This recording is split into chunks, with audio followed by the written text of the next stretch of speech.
Good morning, Valley. Today on Valley por Vida, we are dissecting cleaning in the home and the dirtiest spots that you need to pay attention to. We're also giving you the latest on job opportunities here in the Valley with the help of our friends at Workforce Solutions Cameron. We've got info on solar energy projects in the RGV and how residents in the Valley are benefiting from this, plus info on how McAllen ISD is helping students and their families stay safe with healthy and nutritious meals. Now, there's so much going on, so don't go anywhere. Valley por Vida starts right now.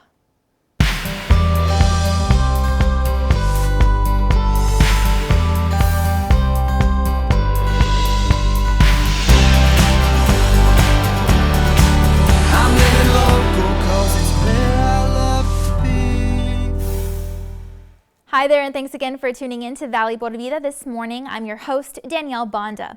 Well, RGV Solar and Statewide Renewable recently announced the grand opening of their first solar array project here in the Rio Grande Valley. This was all in an effort to provide green, reliable energy for the growing needs of our South Texas communities. And we went ahead and spoke with one representative who says their teams are excited for this new project because it'll benefit so many Valley residents. So go ahead and take a look. Good morning. My name is Richard Estrada. I'm the CEO and founder of Statewide Renewable. We are the developers of the Oxford Solar project here in McAllen, Texas, off of Oxford Road. And we're going to talk a little bit about why we developed this project and what our goals are. So Statewide Renewable was started in 2017 with the intention of developing strategic solar projects around the state of Texas. And that's why we're statewide. And so the idea is we didn't want to build the massive solar farms that you see in West Texas. We had already done residential for 7-8 years in the Austin or San Antonio areas. So we saw this market of strategic solar that could help utilities and commercial and industrial clients lower their energy costs, especially their peak demand costs. And so we worked with the McAllen Ranch and Magic Valley Electric Co-op to develop our first project, which was turned on in 2018, and it's called Los Faroles. And it was a big success. We brought in other utilities, and we've been monitoring it on a daily basis. It's it's matched or produced more than we originally intended. And so with that success, the Magic Valley asked us to do another project in the city where there's a higher population density and it can be more effective. And so we were able to find a piece of property, purchase it, get all the permits with the city, and build it. And it just was turned on in June, a little bit late due to all the rain we've had this spring, but good rain. The valley needed it. So, but we're up and operational now, and so we're really excited about the next few projects and making sure that this one does everything we intended to. As everyone knows, this year between February's freeze and the summer, ERCOT's curtailment of energy, and they're worried that peak demand would get so high that it would cause rolling blackouts again. That's what this strategic solar helps. It helps provide reliability in regional areas by developing localized distributed energy.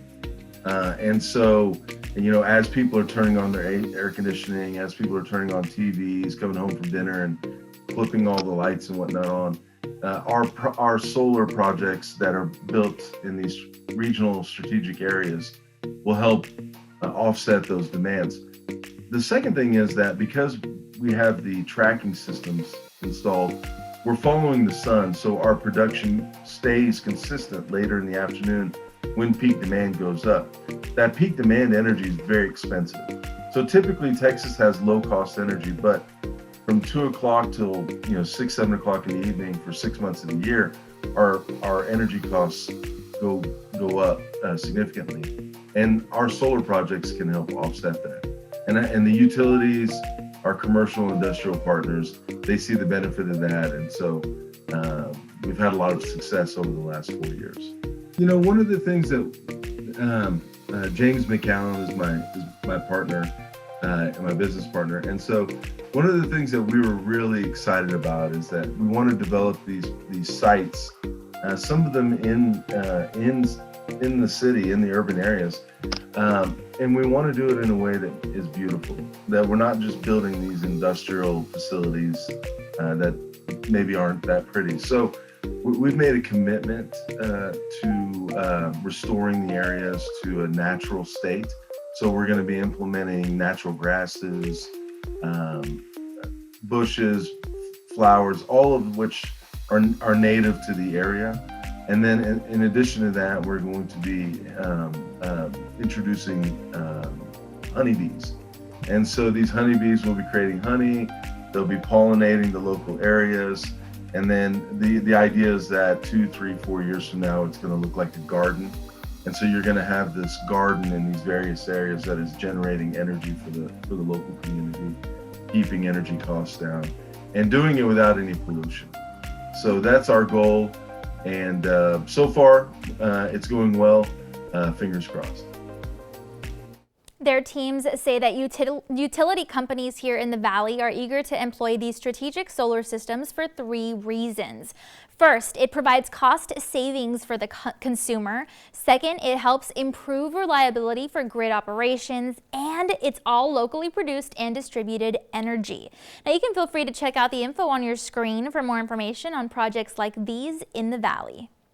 All right, well, Workforce Solutions Cameron County is a local workforce partnership organization devoted to promoting and supporting a structure that provides employers and individuals in the Valley the opportunity to achieve and sustain economic prosperity. Now, we went ahead and spoke with a member of their team to learn more about how they can offer resources that benefit RGV residents. Good morning. I'm Pat Hobbs, the Executive Director of Workforce Solutions Cameron. We're here at one of our partner provider schools, Cameron County Education Initiative, who does a lot of work with us. Primarily this morning, I'd like to give the audience an idea of the different kinds of grants that we have available through the Texas Workforce Commission. COVID has created a new funding stream for us. When COVID hit, Texas Workforce Commission took all of their uncommitted funds, pooled them together and pushed them down to the local workforce boards, of which Cameron is one, for COVID relief. So we have a considerable fund of money to help employers stay in business, so to speak. We have something called layoff aversion funding, which is to fund the businesses so that they don't have to lay off their employees, which can include training, can include some PPE supplies, masks, gloves, partitions, plexiglass, whatever it takes. Well, I can't say whatever it takes, but a lot of what it takes to keep the business open so that we don't have to lay off workers. We have also a lot of training money. If a business wants to retrain itself to deliver its services in a different manner, say go from face-to-face to online, we can teach the employees how to do that so that the business can stay in business, just provide the services in a different manner.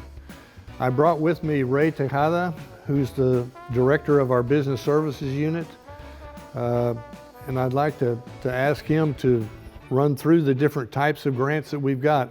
But I do want to encourage the employers to come and talk to us. I mean, Ray and his people are constantly outreaching for employers so that we can help them. But sometimes the employers are reluctant for some reason to participate. But we've got a lot of funding and we're willing and able to provide training and assistance. So please contact Workforce Solutions Cameron for assistance.